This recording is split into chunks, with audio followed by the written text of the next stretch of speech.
بسم الله الرحمن الرحيم.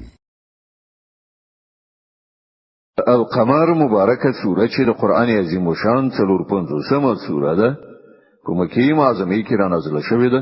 55 مبارک آیاتونه لري. تلاوت او پښتو ترجمه یې له لومړي آیت څخه اوري. بسم الله الرحمن الرحیم. د الله په نوم چې ډیر زیات مهربان پورا رحم درونکی دی. اقتربت الساعة وانشق القمر. د قیامت ساعت را نږدې شو او سپوږمۍ وچاودله دوه ټوټې شوه. وإن يروا آية يعرضوا ويقولوا سحر مستمر. خو دغه خلکو حال دا دی چې که هر نښانه وویني مخاړوي او وایي دا خو روانې کوډې دي. وكذبوا واتبعوا أهواءهم وكل أمر مستقر. دوی هغه یعنی پیغمبر ته هم د دروغ نسبت وکړ او د خپل نفسي غوښتنو پیروي وکړه. هر معامله په پای کې یو عاقبت ته رسیدونکې ده. ولقد جاءهم من الأنباء ما فيه مزدجر حكمة بالغة فما تغني النذر. دغه خلکو ته د بخوانیو قومونو هغه حالات مخې ته راغلي دي چې په هغو کې له سرغړاوي نه د رامنه کېدو لپاره د عبرت پوره درس دی او داسې حکمت چې د نصیحت هدف په بشپړه درجه ترسره کوي خو پر دوی باندې ویرونې اغېزه نه کوي. فتول عنهم يوم يدعو الداعي إلى شيء نكر خش عن أبصارهم يخرجون من الأجداث كأنهم جراد منتشر. ای پیغمبره لدوی نه مخ واړوه. کومه ورځ چې بلونکی دی سخت ناوړه شي خواته بلنه ورکړي. خلک بل ټیټو هیبت وهلو سترګو سره ل خپل قبرونو نه په داسې شان راوځي چې ګواکې خوار شوي ملخان دي. مهطعين إلى الداع يقول الكافرون هذا يوم عسير. د بلونکي خواته به منډي وهونکي وي او همغه منکران چې په دنیا کې ترې نه انکار کوي په هغه وخت کې به وایي چې دا ورځ خو ډیره سخته ده. كذبت قبلهم قوم نوح فكذبوا عبدنا وقالوا مجنون وازدجر.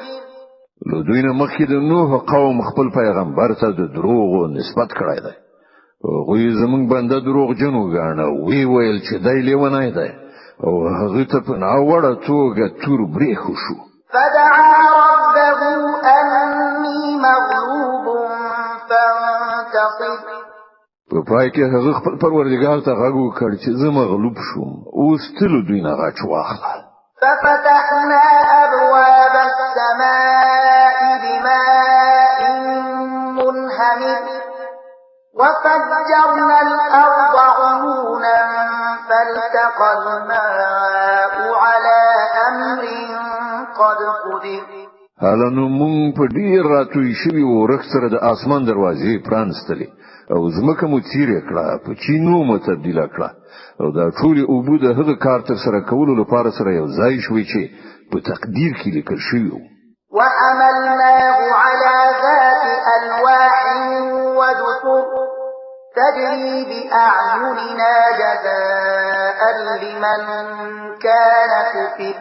او مونږ نوح د پلنو تختو او پر پړو میخونو لرونکي وی بیړۍ باندې سپور کړ چې زموږ تر نظر لاندې چلیدله.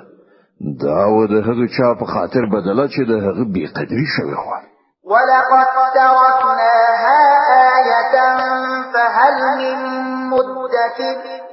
هغه بیړۍ مونږ د عبرت دی نښانې په توګه پرېښودله. نو آیا څوک شته نصیحت منونکی؟ فكيف كان عذابي ونذر. وګورئ څنګه و زما عذاب او څنګه و زما د ویرونې پای. ولقد يسرنا القرآن للذكر فهل من مدكر. مونږ دا قرآن د نصیحت لپاره آسانه وسیله ګرځولې ده. نو آیا شته څوک نصیحت منونکی؟ كذبت عاد فكيف كان عذابي ونذر. عادیانو هم د حق پیغام ته د دروغ نسبت وکړ نو وګورئ چې څنګه زما عذاب او څنګه زما د ویرولو عاقبت إنا أرسلنا عليهم ريحا صرصرا في يوم نحس مستمر تنزع الناس كأنهم أعجاز نخل منقعر فكيف كان عذابي ونذر مونږ د دوامدار شومتوب لرونکي او ورځ کې سخت طوفاني باد پر هغه ولېږي چې خلک پورته کول په داسې شان غورځول لکه چې هغه له بیخ راوستل شوی د خرماو ونې ډډونه وي وګورئ چې څنګه زما عذاب او څنګه زما د ویره ونې پای ولقد يسرنا القرآن للذكر فهل من مدكر مونږ د قرآن د نصیحت لپاره اسانه وسیله ګرځولې ده نو آیا شته څوک نصیحت منونکی كذبت ثمود بالنذر فقالوا أبشرا منا واحدا نتبعه إنا إذا لفي ضلال وسعر سمودیانو هم د حق پیغام راوړونکي تنبیهات دروغجن کړل وی ویل یوازې یو سړی چې له هم دا موږ څخه ده آیا موږ اوس په هغه پسې ولاړ شو کوم د دې پیروي ومنو نو د دې معنا به دا وي چې موږ گمراه شوي او موږ په هله لاس ورکړی ده ألقي الذكر عليه من بيننا بل هو كذاب أشر زموږ په منځ کې فقط همدا یو سړی وو چې پر هغه باندې د خدای وحی نازله کړی شو نه بلکې دای به هدا دروغجن خودپسند او په خپل ځان مین تیر وتلای دی سيعلمون غدا من الكذاب الأشر مون خپل پیغمبر ته وویل سبا دوی ته معلومیږي چې څوک ډیر دروغجن او په خپل ځان غاور او تیر وتلی دی إنا مرسل الناقة فتنة لهم فارتقبهم واصطبر مونږ د دوی لپاره د فتنې په توګه اوخلیو اوس ته ای صالح په صبر سره ګوره چې د دوی څه عاقبت کیږي ونبئهم أن الماء قسمة بينهم كل شرب محتضر او دوی ته خبر ورکړه چې اوبه به د دوی او د وخې ترمنځ وي شلي وي او هر یو به د خپل وار په ورځ اوبو ته راځي فنادوا صاحبهم فتعاطى فعقر په پای کې هغوی خپل سړی ته غږ وکړ او هغه دغه کار پر غاړه واخیست او وخه یې وژله فكيف كان عذابي ونذر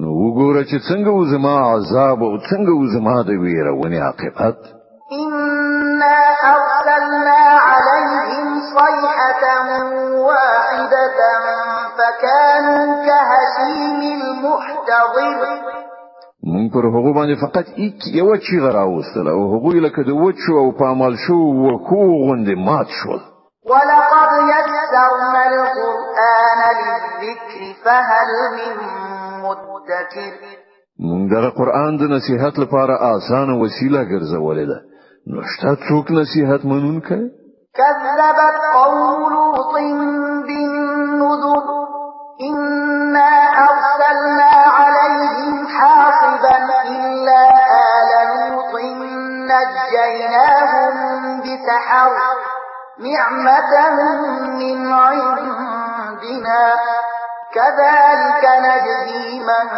شكر د لوط قوم هم ویرونکي تکذیب کړل او موږ پر هغه باندې تیږي ورونکي باد ولید یوازې د لوط کورنۍ له هغه نه خوندي پاتې شو موږ په خپل فضل سره د شپې په ورستي سهار ته نږدې برخه کې هغوی وژغورل دغه مکافات موږ هر هغه چاته ورکوو چې شکر ویستونکی وي ولقد أنذرهم بطشتنا فتماروا بالنذر لوط د خپل قوم خلق زمونږ له نیونې یعنی مؤاخذې څخه ویرول خو هغوی زمونږ ټولو اختیارونو ته د شک په نظر وکتل په خبرو یې تیر کړل ولقد راودوه عن ضيفه فطمسنا أعينهم فذوقوا عذابي ونذر بیا دوی د خپل میلمنو له ساتنې څخه د هغه د منع کولو هڅه وکړه په پای کې موږ د دوی سترګې وړاندې کړې چې وڅ کوي اوس زما عذاب او زما د اختارونو خوند.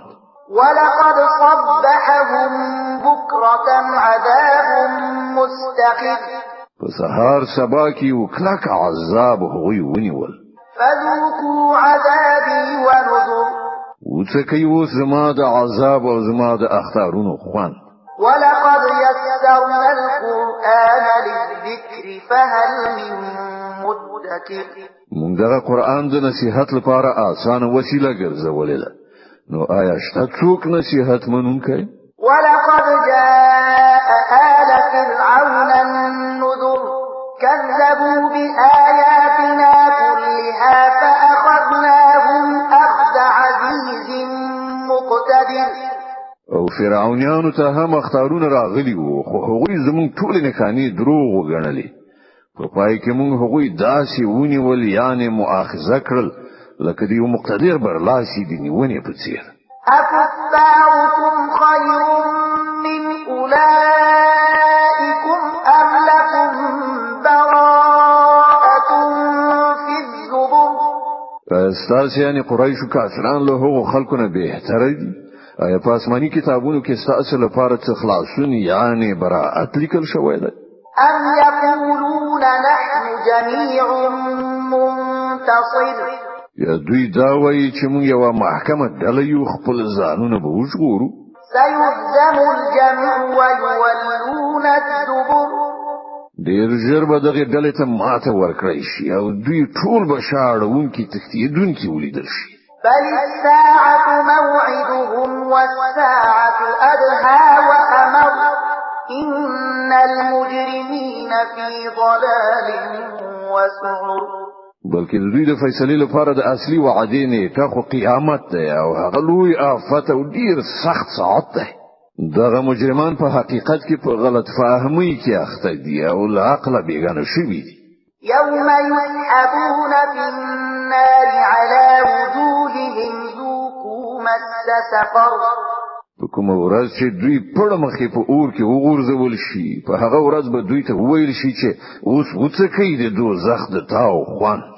إنا كل شيء خلقناه بقدر وما أمرنا إلا واحدة كلمح بالبصر. مونږ هر څه له یو تقدیر یعنی اندازې سره پیدا کړی دي او زمونږ حکم فقط یو حکم وی او هغه د سترګې پر پیدلو عملی کیږي. ولقد أهلكنا أشياعكم فهل من مدكر. مونږ تاسې غوندې ډیر داسې هلاک کړي دي، نو شته څوک نصیحت منونکی؟ وكل شيء فعلوه في الزبر وكل صغير وكبير مستقر. دوی چې څه کړي دي هغه ټول په دفترونو کې درج دي او هر وړه غټه خبره لیکل شوې موجوده ده. إن المتقين في جنات ونهر في مقعد صدق عند مليك مقتدر. لنا فرمانین ډډه کوونکي متقیان به په باوري توګه په باغونو او یالو کې وي، د رښتیاني عزت ځای د ډیر مقتدر خدای په وړاندې.